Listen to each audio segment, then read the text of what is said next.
Well, there are few fighters as personable, as energized as New York's Frankie Figueroa.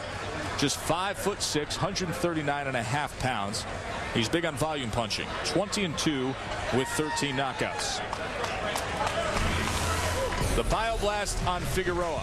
He is a former New York Golden Gloves champ who's fought 13 times as a pro in the Big Apple. Served our country for 3 years in the Army. The Bradley fighting vehicle is specialty. Winner of 12 straight, and he has his own motivational slogan, can't stop, won't stop. He calls it a movement. Here's how he views tonight's fight, a must-win to prove himself. For me to make my movement grow and for people to respect what I say, I have to win. Winning is everything. I don't care what anybody says. Winning for this opportunity is everything. In order for my fans to grow larger, for them to understand me more, to know that I'm a real guy, I have to win. It's sad to say, but I have to win, and I will win. This guy would disagree. Randall, the knockout king, Bailey. Still carrying that 140 pounds tightly at age 34. Comes in with a mark of 38-6, 34 knockouts. And the Bioblast on Bailey. He grew up in the tough Liberty City projects in Miami. His mother took him to the gym as a way to release his anger. Started his career red hot. Won the WBO title at junior welter, was an interim titleist in the WBA. And in recent years, he's been trying to grow and be more well-balanced as a boxer, training under the tutelage of John David Jackson. The only recent blemish on his record was a controversial decision that went against him in Montreal. One of the more memorable fights on our air back in 2007, as Ngujo and Bailey traded knockdowns early on, and then the heavy rain came, the lights went out, but it didn't stop this solid scrap. Back and forth action till the final bell, when Bailey heard a split decision go to the Montreal hometown fighter.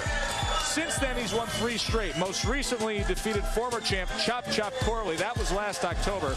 Now he knows he has to have this win to cap these recent years of trying to get back on top. No more relying just on the big right hand, he says.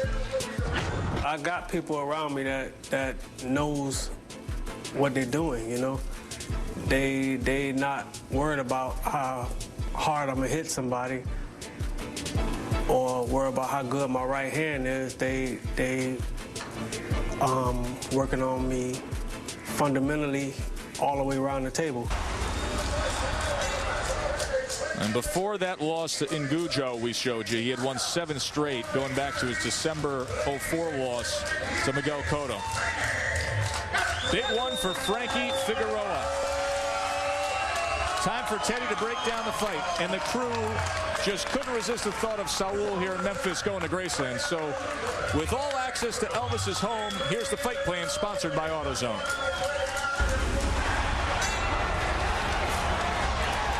We're in Memphis, so figured why not stop by where the king used to live, Graceland. After all, our main event fighters tonight, they're going to be trying to make each other's knees gyrate, wobble a little bit.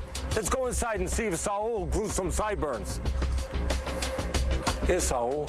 Where's the sideburns? I was sure that I was going to see sideburns. Come on, Teddy, don't be cruel. Okay. Hey, we're in a house of music. Give me a tune. Suspicious Minds. Okay, I got a lyric from there. Caught in a trap, and that's exactly what fits for this fight with the former champion Bailey, who I'm going to play, and Figueroa, who you're going to play a southpaw. Full of energy, going to be trying to get in with the more experienced, big punching right-hander Bailey. Bailey is going to set that trap. Jab, step back, bang, right there, and send you to Heartbreak Hotel.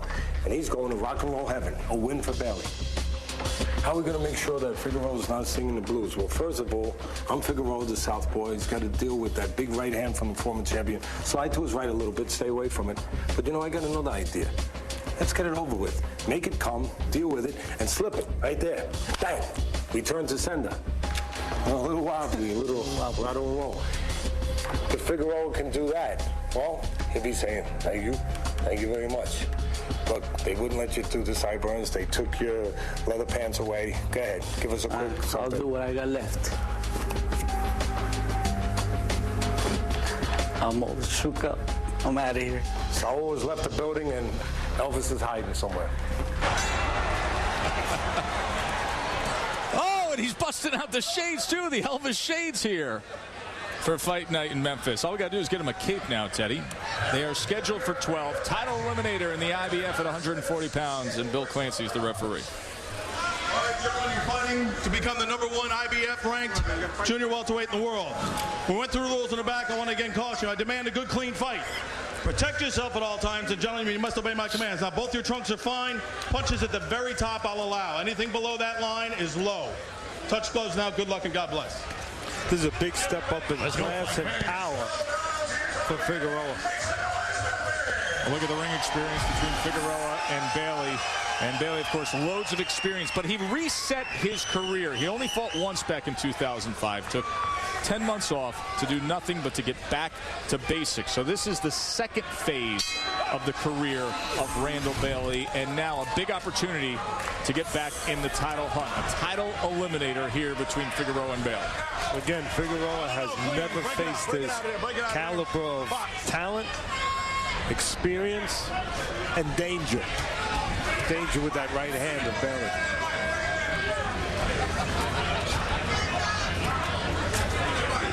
Figueroa better be careful. He wants to, he likes to go in and out a little bit. He's not just a come forward guy. He'll come forward, he'll go out, as he just did. He'll come forward again. He likes to be smart, not just a walk-in guy that wants to catch punches, especially with a banger like Bailey. But Figueroa better be careful. There's that right hand, Teddy. It didn't take long. I was just going to say, better be careful when he goes out. He don't go straight out.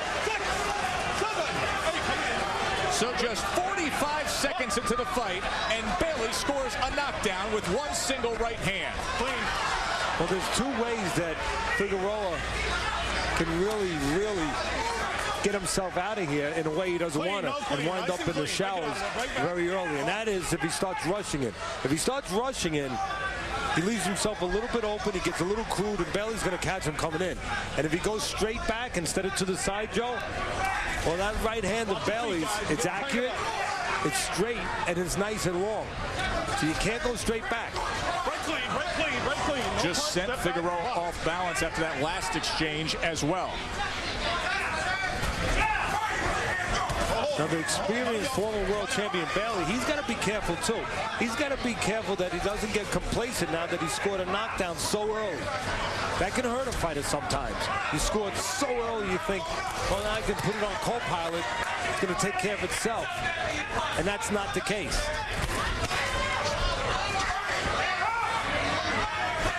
Again, if Bailey was doing a little Elvis singing, he'd be saying, as we said in the fight plan, I'm going to catch you in the trap.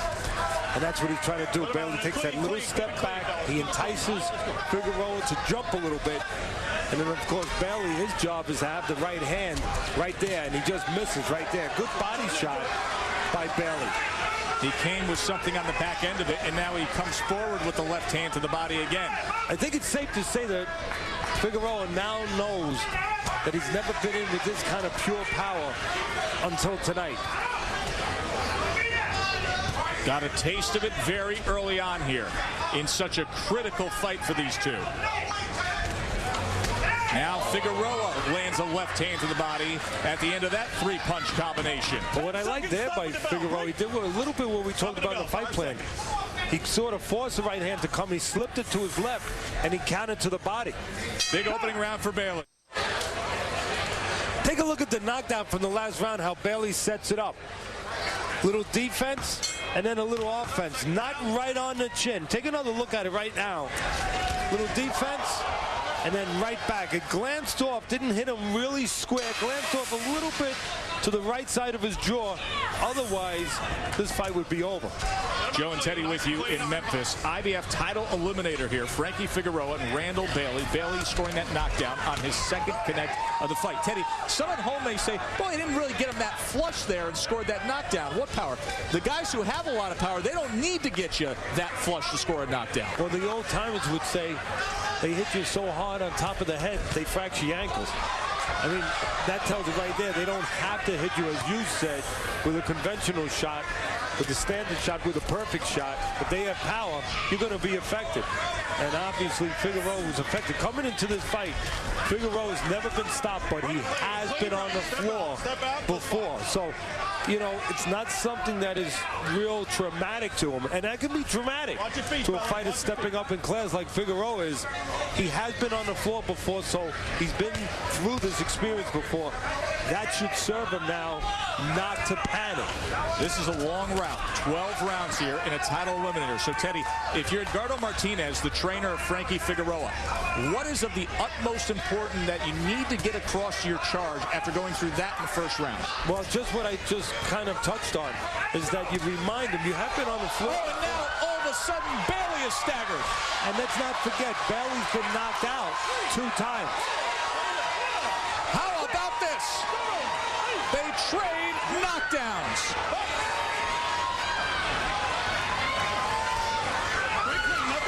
And Bailey, the 34-year-old Bailey with the 34-year-old legs, is still hurt. But he's doing what an experienced fighter, former world